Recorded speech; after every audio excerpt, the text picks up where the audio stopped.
Oh my goodness. Welcome, welcome, welcome. All the way from New Zealand. My name is El Nash, and if we've not met before, I help ambitious women to shift out of the struggle that we've been conditioned to create as high achievers into a life of ease and flow. If we've not met before, please say hello to me in the comments. Also, let me know where you are dialing in from. And if we do know each other, well, say hi to me as well, because it's always just so great to connect with old friends. One of the interesting things about being in an industry for a long time is witnessing how things change. And I just want to say that, well, change will always happen, and change is a good thing. We came here to evolve ourselves, consciousness, the universe, each other. And so I'm never going to say that change is bad, because change, if experienced as bad, simply creates contrast for the next desire to be born. But one of the things that I have observed in my personal industry of coaching is how things have changed from a perspective of the message given to prospective clients or current clients about whether they need a coach or not. Now, I'm going to say this right from the start. You do not need a coach. I think one of the blessings from 20 years ago was very few people even knew that coaching was a thing. When I first trained as a coach, man, I didn't have any clue what life coaching was all about. And back then we went through intensive training in the art of coaching. And just like the art of dancing or the art of painting, the art in and of itself has not changed, but the messaging around it did. So 20 years ago, what you found were people were ambitious. They were already creating success in one or multiple areas of their lives, and they wanted to get to the next level faster than what they could on their own. So they would engage with a coach to start observing their patterns of behavior, their thought patterns, the mindset around everything, so that they can deconstruct it and start acting from the identity of the next level of success so that they could expedite their results. But when a client came to you, you knew without a shadow of a doubt that this person could get their results on their own. You were simply excited to help them, to support them in getting there faster. Nowadays, I have a look at so much of the messaging that's given to people about they need to work with a coach. So let's talk about need and want. Need operates in the dimension of fear consciousness. And fear consciousness creates constriction. It's why I'm always so intrigued by the language that we now use, that you have to do things that scare you and you have to set scary goals, because human nature is that the moment that there is fear present, we go into protection, we go into constriction, we go into need to take care of myself here. It's all natural. So when we are saying to somebody that you need to work with a coach, or you need anything for that matter, if we went into the spiritual conversation, it comes down again to the lie of disconnection from source, God, the universe, spirit, whatever language works for you.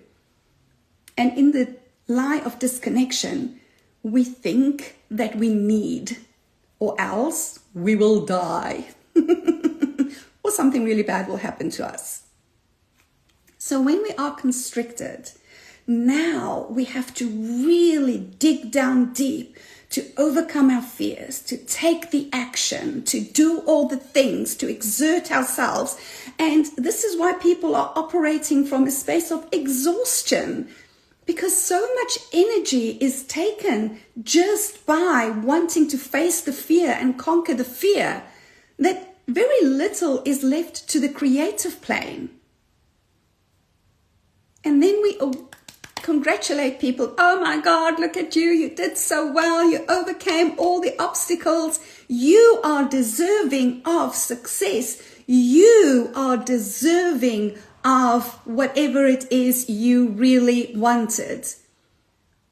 It comes from this I have to prove myself mentality, which we are all conditioned in, and especially as high achievers, because the high achiever runs on the I am not enough, I am not good enough, and so therefore I have to improve, and once I have improved, then I will be able to do the thing, and when I do the thing, then I will be worthy of the thing. But it makes for a really hard life. And again, we as humans are so incredible that we 100% do this. And we create extraordinary results from it. As somebody who lived as a high achiever for most of my life to this point, I can tell you that the life of the high achiever, all the hustle, all the adrenaline, all the push, all the strive, it feels good at the time, and I missed out on the present. I was exhausted. My body was in constant pain, but I kept up going because that was the only way I knew. I think of all the races that I completed, riding through some of the most beautiful areas of South Africa, areas that for the most part were off limits to the public. That whenever I got to the finish line and somebody asked me, what was that like? I wouldn't know. I didn't see anything because I was so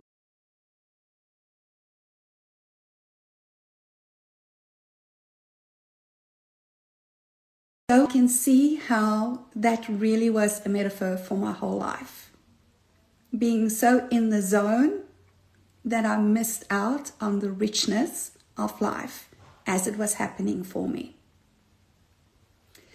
Now desire, on the other hand, desire, want, lives in empowered consciousness. And when we desire something, we open up, we become receptive to all that is available and to miracles, quite frankly. Desire is what always had me experience the most astounding things that most people said was not going to be possible. I never needed to become an Ironman. I had an immediate visceral desire to be an Ironman the moment I saw a video about it. It went further for me when I saw the video. It was like, I was born to be an Ironman. The identity was there instantly. And the desire was so great that I went from only cycling. The most I had done was a 10K running race.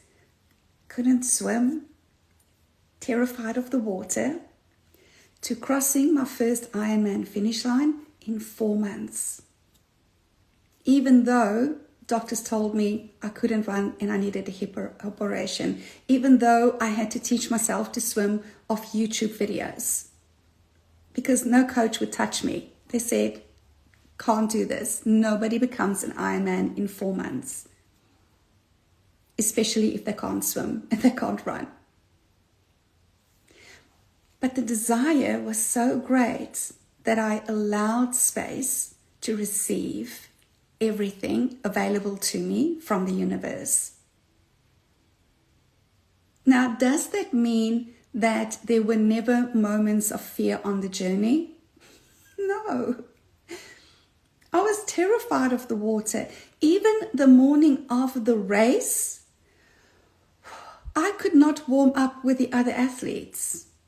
I literally went in, I dunked my head in the water, freaked out, and had to come out. I had never swam in the ocean, guys, because I was so scared.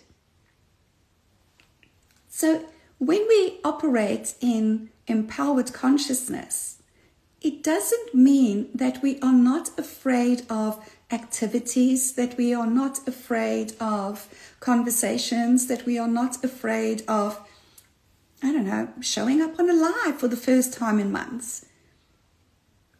But the fear is no longer required for us to get to the other side.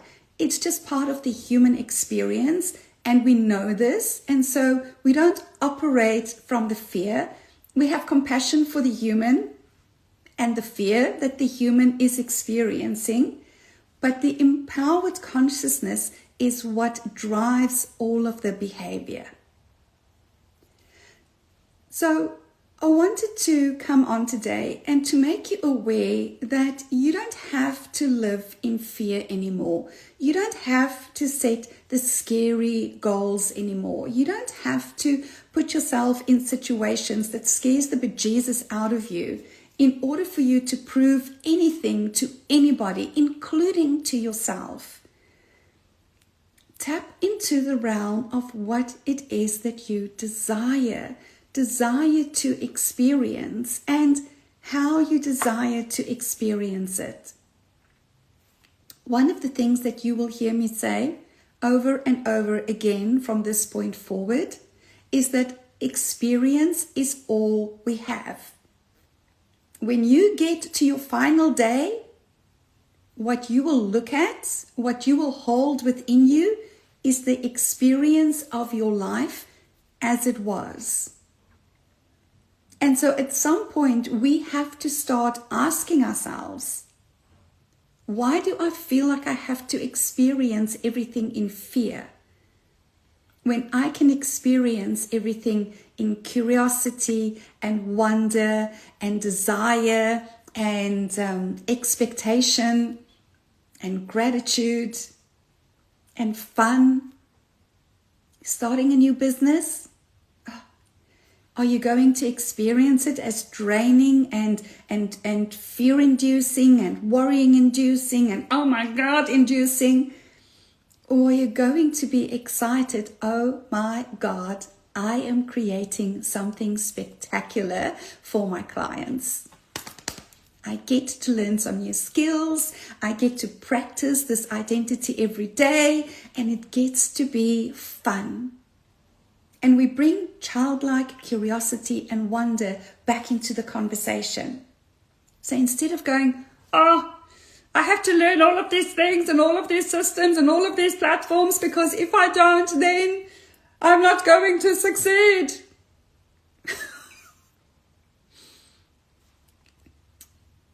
I'm always amazed when people say to me that, oh, they just need to do this, and then they can relax, then they can start having fun.